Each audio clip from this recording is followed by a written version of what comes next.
G'day guys, Greg here. Well, today I was going to show you how to grow coriander, also known as cilantro. Now cilantro is definitely one of my favourite herbs in the whole world. It is so useful and versatile to use in all sorts of cooking, and I tell you what, it makes everything taste great. So let me show you the best way to grow it.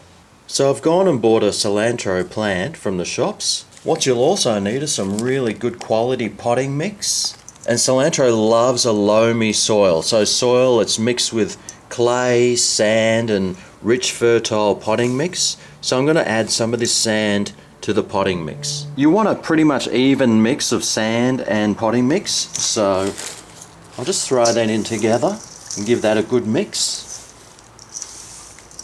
Now you can throw straw or bits of clay in there as well, but as you can see, that's a great looking mix, and that's called loam.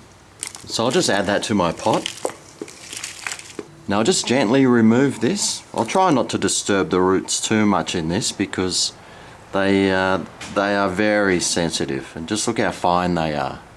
So I'll just make a little well, put that in there like that, and then just fill in around the top.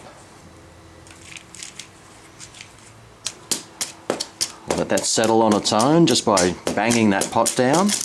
So that looks beautiful. Now I'll just water that in. Always make sure the water's draining out well, because they don't like to sit in water, these plants. They like a well-drained soil, and that's perfect. Now cilantro loves full sun, so if you've got a nice sunny spot, that's the place for it. It'll also tolerate part shade as well, so just find the sunniest spot that you can for it. Now the best time to grow it is in late spring or in autumn, and it'll last just that one season. Now it's best not to grow these plants in the summer heat, as the leaves that grow on these plants tend to be bitter in flavour. Now cilantro is an annual plant, which means it only lives for one growing season and then it dies off. Now as the weather gets warmer, cilantro will quickly finish its life cycle.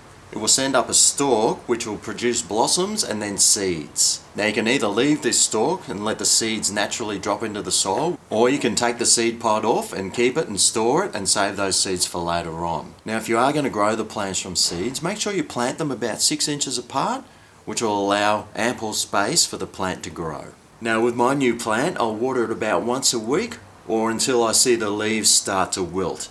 And if they start wilting, then I'll give them a bit more water. Now fertilise them about once or twice during the growing season. Make sure the fertiliser is a good nitrogen based one. Well, I hope you enjoy growing your cilantro. Remember, it will die off, so don't panic when it does. Thanks for watching, and I'll see you next time. He's your rosy mate in the garden. He's Greg the gardener.